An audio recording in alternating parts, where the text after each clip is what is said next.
سیدنا فاروق اعظم رضی اللہ تعالیٰ عنہ نے اس نظام احتساب کو اپنے گھر سے شروع فرمایا۔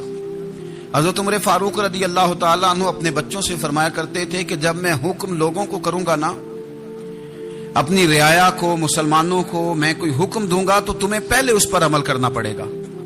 آپ فرمایا کرتے تھے یاد رکھنا لوگ تمہیں اس طرح دیکھیں گے، لوگ اس طرح تمہیں دیکھیں گے جس طرح گوشت کھانے والا پرندہ گوشت کو دیکھا کرتا ہے۔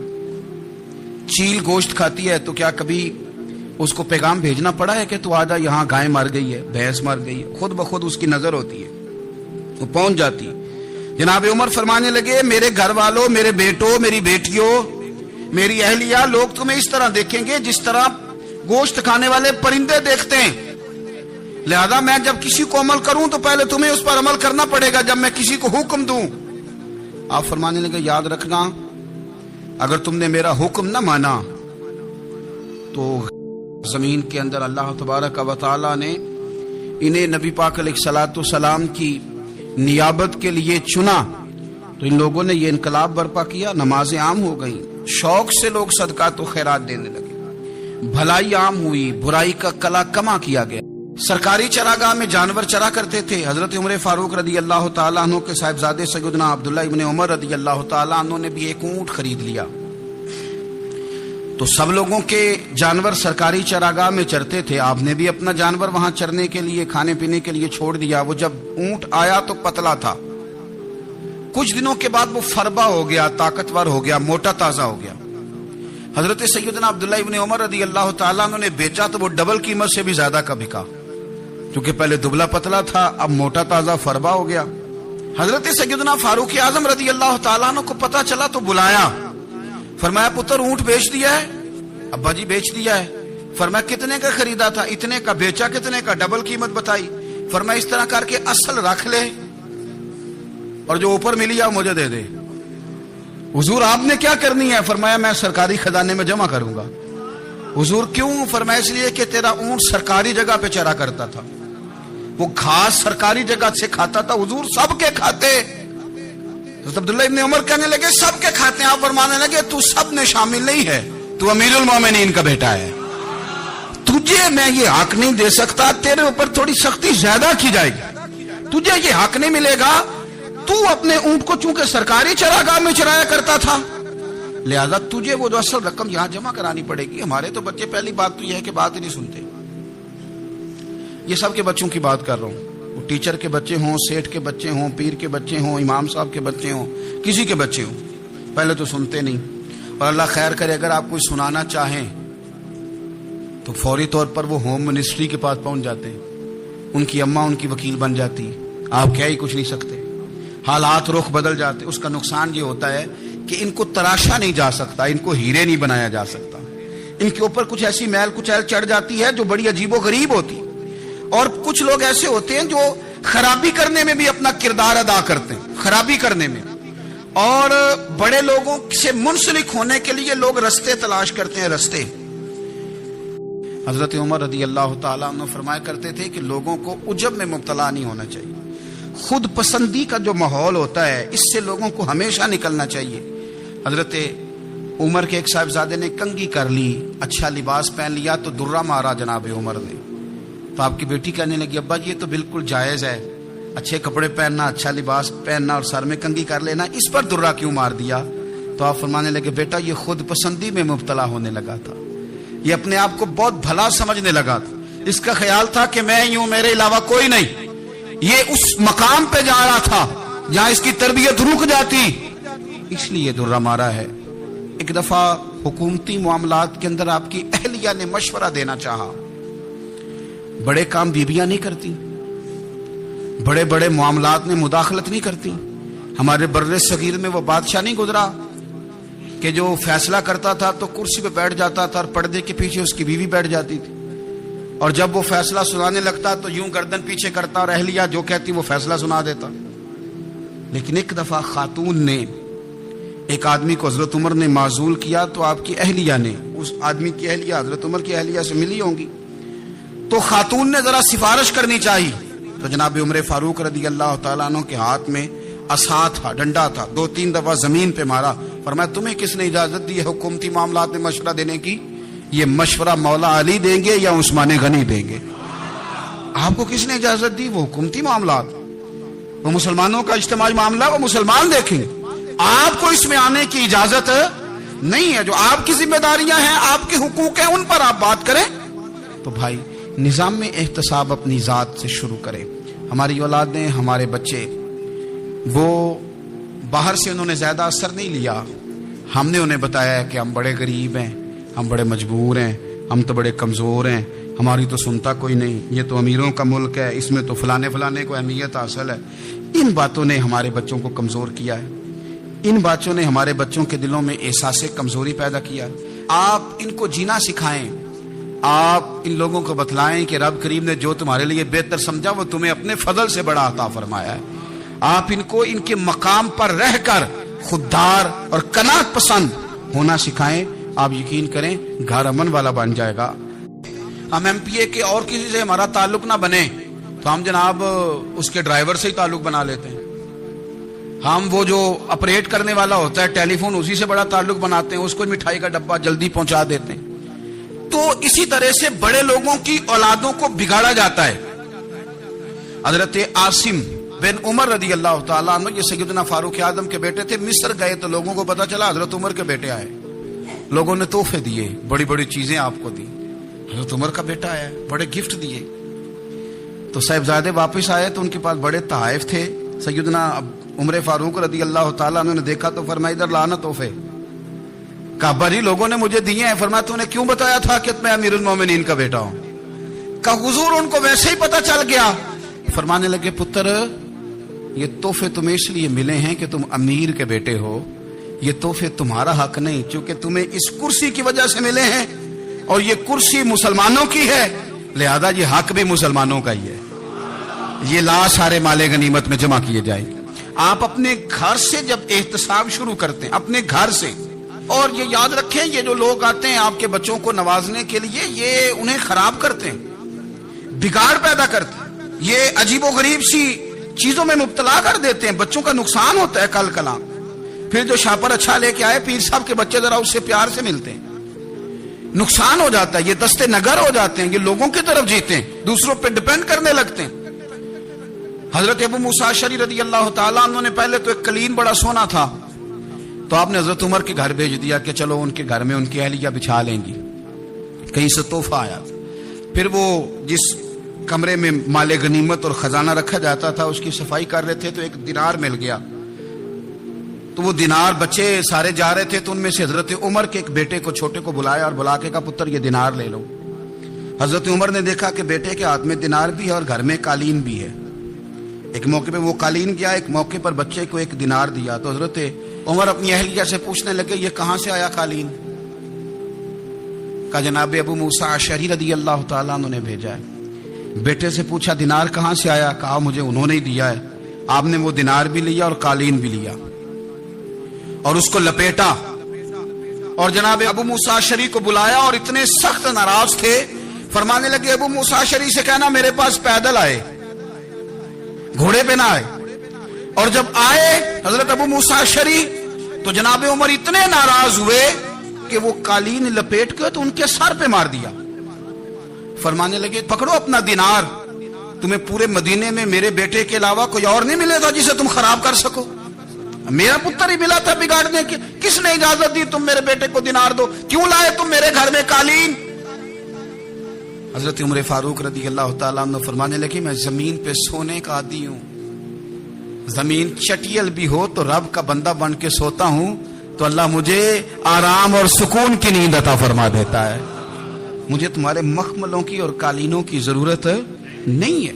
احتساب یہاں سے شروع ہوتا ہے بھائی، یہاں ہم نہ اپنے گھر میں بیٹھ کے مایوس باتیں کرتے ہیں، اور فلانے کے بچے کہاں پہنچ گئے، فلانے کے بعد بڑا پیسہ آ گیا، میں کچے مکان میں رہوں، میں یہ کروں، دیکھو مجھے نہیں سہولی۔ یہ تو آپ مایوسی والی باتیں کر رہے ہیں، یہ تو آپ کمزور باتیں کر رہے ہیں، یہ تو اس طرح کی باتیں تو ہارے ہوئے لوگ کرتے ہیں۔ اس طرح کا لب و لہجہ تو ان لوگوں کا ہوتا ہے جو احساس کمتری کا شکار ہوتے ہیں۔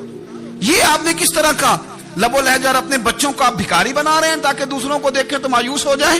اٹھ باندھ کمر کیوں ڈرتا ہے، پھر دیکھ خدا کیا کرتا ہے۔ آپ کا جو احساس ہے وہ اتنا خوبصورت ہو، آپ کے لہجے کے اندر اس قدر ٹھہراؤ ہو، آپ کو اطمینان آ چکا ہو، اور آپ کے بچے کبھی بھی کمپیریزن نہ کریں اپنا کسی کے ساتھ، کبھی بھی انہیں کرنے نہ دیں آپ کبھی، وہ کبھی یہ بات نہ کریں کہ فلانے زیادہ اچھا کھاتے پیتے ہیں تو ہم کدھر ہیں، کرنے نہ دیں انہیں بتائیں کہ بیٹا اپنی مٹی پہ چلنے کا سلیقہ سیکھو، سنگ مرمر پہ چلو گے تو پھسل جاؤ گے، ان کو بتائیں کہ جو تمہارے پاس ہے یہ خدا کا عطیہ ہے، اسی پر تم نے قناعت کرنی کبھی بھی۔ حضرت زید بن حارثہ سے نبی پاک صلی اللہ علیہ وسلم کو بڑا پیار تھا، پھر ان کے بیٹے حضور کے غلام زادے حضرت اسامہ بن زید کے ساتھ بھی حضور بڑا پیار کرتے، لیکن یہ تو مسلمہ حقیقت ہے نا کہ عظمت اور شان تو سیدنا فاروق اعظم کی زیادہ ہے۔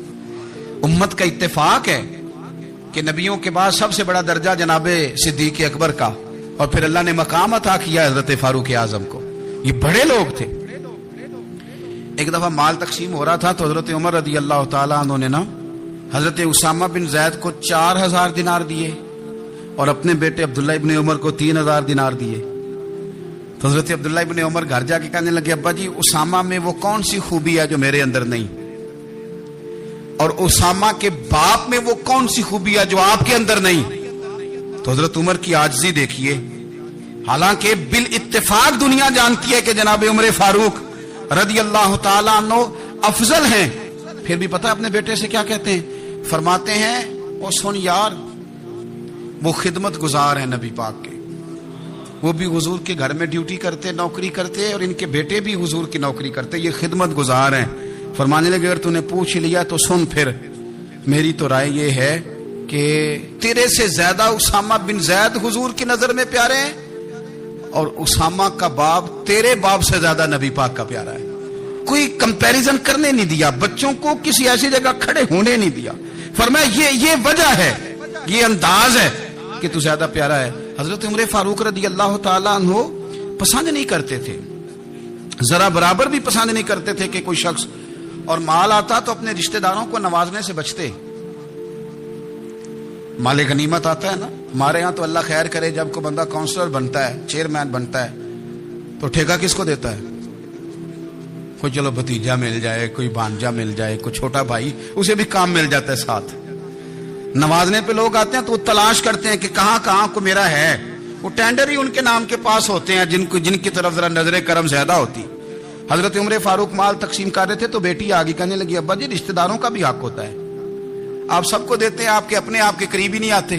تو حضرت عمر فاروق نے کیا لفظ کہے، کیا حقیقت ہے، کیا حسن ہے، فرمانے لگے پتر یہ مال تیرے باپ کا نہیں مسلمانوں کا ہے، جب تیرے باپ کا ذاتی مال ہوگا تو اپنے رشتہ داروں کو دے گا، یہ مسلمانوں کا مال ہے، یہ اسی حساب سے تقسیم ہوگا جو عدل کا حساب ہے، جو ترازو ٹھیک ہے۔ فرمایا تو مجھے یہ مشورہ نہ دے، یہ مسلمانوں کا مال۔ یہاں سے نظام احتساب شروع ہوتا ہے، یہاں سے انسان آگے بڑھتا ہے، اور پھر کوئی تکلف نہیں کسی پر حضرت عمر کا، کوئی چھوٹا ہے یا بڑا ہے۔ حضرت ابو سفیان رضی اللہ تعالیٰ عنہ سردار رہ چکے ہیں مکے کے، بڑے آدمی، لیکن نظام احتساب میں کوئی چھوٹا بڑا نہیں ہوتا۔ حضرت عمر فاروق مکہ مکرمہ گئے تو لوگوں نے کہا حضور جناب ابو سفیان نے نا گلی میں پتھر رکھے اور بہت سارے لوگوں کو رستوں میں تکلیف ہو رہی ہے، تو حضرت ابو سفیان رضی اللہ تعالیٰ عنہ سے بھی لوگ کہہ دیتے تو وہ بھی اٹھا دیتے، لیکن لوگوں نے چونکہ وہ سردار تھے، بڑے تھے، تو لوگوں نے ان سے کہا نہیں۔ حضرت عمر جب آئے تو کہا تو جناب عمر نے پرواہ نہیں کی، خود آئے، جناب ابو سفیان سے کہا یہ پتھر آپ نے رکھے؟ کہا حضور ہاں۔ فرمایا یہ بھی اٹھائیے، یہ بھی اٹھائیے، یہ بھی اٹھائیے۔ جب وہ اٹھا رہے تھے تو حضرت عمر کہہ رہے تھے شکر نہیں اللہ کا کہ عمر کہہ رہے ہیں اور ابو سفیان مانتے جا رہے ہیں، شکر نہیں۔ یہ نظام احتساب ہے کہ بڑا ہو یا چھوٹا ہو، اس کو یہ حق حاصل نہیں ہے کہ مسلمانوں کو وہ کسی تکلیف میں کسی بھی صورت میں مبتلا کرے، کہیں بھی کسی جگہ بھی، اس کو یہ والی اجازت نہیں۔ حضرت سیدنا عمر فاروق رضی اللہ تعالی عنہ۔ پھر ایک اور بات تھی، میں کئی دفعہ یہ بات کہتا ہوں اور مجھے ذاتی طور پر اس کا بڑا تجربہ ہے، کچھ لوگ نا خوشامد پسند ہو جاتے ہیں، بڑی عمدہ تعریف کرتے ہیں، اوئے ہوئے ہو پول باندھتے ہیں پورے، آپ کے پاس آئیں گے تو کہیں گے جناب آپ سے زیادہ اچھا بندہ ہی کوئی نہیں، تو وہ نا آپ سے کام نکلواتے ہیں۔ پھر وہ کسی دوسرے کے پاس جاتے ہیں تو اسی طرح کا رویہ وہ دوسروں کے ساتھ کرتے ہیں. یہ عام لوگوں میں بھی مرض ہوتا ہے, عام لوگوں میں بھی. اور بادشاہ ہو بندہ اگر, پھر تو اس کا دل کرتا ہے میں اگر بادشاہ سلامت ہوں تو 2-4 بندے دیہڑی پہ رکھ لوں پر میری تعریف ضرور کریں. پابندی ہوتی ہے, لوگ یہ کام بڑے شوق سے کرتے ہیں. اور شیخ سعدی فرمایا کرتے تھے لکڑی کو گھن کھا جاتی ہے اور بڑے لوگوں کو خوشامد کھا جاتی ہے خوشامد. حضرت عمر فاروق رضی اللہ تعالیٰ عنہ اس معاملے میں بھی بڑے مضبوط تھے. ویسے مجھے اور آپ کو اچھا کون لگتا ہے؟ ہماری غلطیاں بتانے والا. ہمارے ایسا فرمایا کرتے تھے اپنے دشمنوں کی باتوں پر بھی غور رکھو, تمہارے دشمن تمہیں نکھار دیتے ہیں. تمہارے اندر جو کوتاہیاں ہوتی ہیں وہ تمہیں پتہ چل جاتی ہیں کہ یہاں میری اصلاح ہو رہی. ان پر غور کرو وہ کیا کہتے ہیں. حضرت عمر فاروق کی تعریف کی ایک بندے نے, کمال تعریف کی. اس کا خیال تھا کہ رزلٹ بڑا شاندار آئے گا. بادشاہ کی تعریف ہوتی تھی تو پھر تھیلی جاتی تھی اشرفیوں کی, کمال رزلٹ آئے گا. تو حضرت عمر جب وہ پوری کر چکا نا بات تو فرمانے لگے تو خود بھی ہلاک ہوا اور مجھے بھی ہلاک ہی کر دیا ہے. خود بھی تباہ ہوا ہے, مجھے بھی تباہ کر دیا. کس طرح کی باتیں کر رہا ہے. ایک بندہ اور آیا اور اس نے آ کے کہا کہ پوری امت میں سب سے افضل ہے فاروق اعظم آپ ہی ہیں. تو حضرت عمر فاروق فرمانے لگے تجھے تیری ماں روئے, ابو بکر تجھ سے بھی افضل تھے, تیرے باپ سے بھی افضل تھے, اور صدیق اکبر مجھ سے بھی افضل ہے اور میرے باپ سے بھی افضل ہے. یہ تو کس طرح کی بات کر رہا ہے. یہاں ہر شے ہضم نہیں ہو جاتی, فوری طور پہ لوگ ڈکار بھی پورا نہیں لیتے. قرآن مجید نے کہا فلا تزکوا انفسکم هو اعلم بمن اتقى, اپنے منہ سے نہ کہو میں پاک صاف ہوں, اللہ زیادہ بہتر جانتا ہے کہ تم میں سے پرہیزگار کون ہے. اپنے منہ سے تعریفیں کرتے کراتے ہو, یہ مزاج چھوڑ دیں. حضرت عمر رضی اللہ تعالیٰ عنہ پسند نہیں کرتے. ایک آدمی نہ چلتا تھا وہاں تو بڑا متکبرانہ چال کے ساتھ چلتا. حضرت عمر نے دیکھا, یہاں تک احتساب فرماتے تھے, زمین پہ زور زور سے پیر پٹکتا, چال بڑی اس کی متکبرانہ, لوگ بڑے پریشان ہوتے. حضرت عمر نے ایک دن سمجھایا, باز نہیں آیا. اگلے دن پہ درہ نکال لیا, لگائے 4 درے, فرمایا آج کے بعد نہ چلنا اس طرح مدینے میں پیر پٹک پٹک کے. اس وقت تو اسے غصہ لگا, لیکن کچھ دیر کے بعد نا جب غصہ اترا تو حضرت عمر کے پاس آیا, کہنے لگا حضور اللہ آپ کا بھلا کرے, آپ نے درے نہیں مارے, آپ نے تو شیطان بھگا دیا جو میرے ساتھ چمٹا ہوا تھا. چمٹا ہوا شیطان آپ نے مجھ سے بھگا دیا. یاد رکھیں مسند امام احمد بن حنبل میں حدیث ہے, اللہ کے پیارے رسول صلی اللہ علیہ وسلم فرماتے ہیں جو دنیا میں متکبرانہ چال کے ساتھ چلتا ہے نا, قیامت کے دن وہ اللہ سے اس حال میں ملے گا کہ رب اس سے ناراض ہوگا. متکبرانہ چال سے نہیں چلیں گے. تو حضرت فاروق اعظم رضی اللہ تعالیٰ عنہ کا یہ طریقہ تھا کہ آپ خیال کرتے. اور پتہ کس طرح کا آپ کا مزاج تھا, فرماتے تھے تقسیم کرو, دوسروں کا بھی خیال رکھو. جس طرح بندہ دیوانہ وار نہیں لوگوں کا خیال رکھتا کہ بندہ بگڑے کوئی نہ, دیوانہ وار. کچھ لوگ تبلیغ کرتے ہیں رسمی, اور کچھ لوگ ایسے ہوتے ہیں جو لوگوں کی اصلاح میں دیوانے ہو جاتے ہیں. ان کی خواہش ہوتی ہے یہاں بھی بندہ ٹھیک ہو جائے, یہاں بھی بندہ ٹھیک ہو جائے, یہاں بھی بندہ ٹھیک ہو. کچھ لوگ کڑی نگرانی کرتے ہیں کہ انسان بگڑنے نہ پائے. میں چونکہ چیزوں کا مطالعہ کرنے کا بڑا شوقین ہوں, تو میری والدہ داخل تھیں کئی سال پہلے ہسپتال میں, تو مجھے اس ہسپتال میں کچھ دن رہنا پڑا. ایک پرائیویٹ ہاسپٹل تھا, تو اس میں نا انہوں نے جگہ جگہ لکھ کے لگایا تھا ملازمین کو بخشیش نہ دیں, ہم ان کو بڑی اچھی معقول تنخواہ دیتے ہیں, سیلری بڑی عمدہ ہے, تو لوگ بخشیش نہ دیں. میں نے جو مینجمنٹ کے لوگ تھے ہاسپٹل کے, ان میں سے ایک سے میں نے کہا کہ اگر کوئی بندہ اپنی خوشی سے دینا چاہے تو آپ نے بڑا موٹا لکھ کے لگایا برائے مہربانی ان کو بخشیش نہ دیں. اس نے بڑی قیمت, سادہ آدمی تھا پر میری بڑی اس نے مجھے بات بتائی, مجھے نفع ہوا. کہنے لگے مولوی صاحب جب کچھ امیر لوگ ہسپتال میں مریض لے کے آتے ہیں تو وہ صفائی والے کو پہلے ہی 500 روپیہ دکھا لیتے ہیں آتے ہی, پھر وہ جیسے آواز دیتے ہیں صفائی والے فٹافٹ اندر آتے ہیں, ان کا کمرہ صاف کرتے ہیں. تو سارے تو بیچارے اتنے مالدار نہیں ہوتے کہ آتے ہی پہلے کام والے کو 500 دیں. پھر نقصان کیا ہوتا ہے کہ یہ جن کی ذمہ داری ہے بہت ساری ڈیوٹیاں کرنے کی, یہ ڈیوٹی نہیں کرتے. یہ پلٹ پلٹ کے ان کی طرف دیکھتے ہیں جن کے گھر سے سالن صحیح آتا ہے, ادھر ان کی توجہ زیادہ ہو جاتی ہے, جو نوٹ ان کو زیادہ دکھاتے ہیں, جو پھل لے کے آتے ہیں تو آدھا ان کو دیتے ہیں. تو ہم یہ کہتے ہیں یہ کام ہی نہ کرو, یہ اپنی تنخواہ پہ کام کریں تاکہ ہر آنے والے کا درد سمجھیں, ہر ایک کو یکساں یہ سروسز فراہم کریں. تو ہم یہ کام کرتے ہیں. ہمارے ہاں بھی لوگ احتساب کی باتیں کرتے ہیں, ہمارے ہاں بھی لوگ کہتے ہیں کہ میں رشوت خوری کو, کرپشن کو, ناجائز چیزوں کو ہمیشہ کے لیے جڑ سے اکھیڑ پھینٹوں گا. لوگ دوسروں سے مطالبہ کرتے ہیں کہ یہ سارے کام جائز کریں, لیکن خود اس پر عمل کرنے کو تیار نہیں ہوتے. یاد رکھ لیں کہ یہ جو احتساب ہے یہ انسان کی اپنی ذات سے شروع ہوتا ہے. آپ جب نظام احتساب دنیا کے اندر مستحکم کرنا چاہتے ہیں تو اس میں پھر آپ کو اپنی ذات کو سامنے پیش کرنا پڑے گا. ہم آج جو بے پناہ پریشان ہیں کہ ہمارے بچے بات نہیں مانتے, شاگرد بات نہیں مانتے, ہم شکوے کرتے ہیں, بے ادبی بڑھ گئی.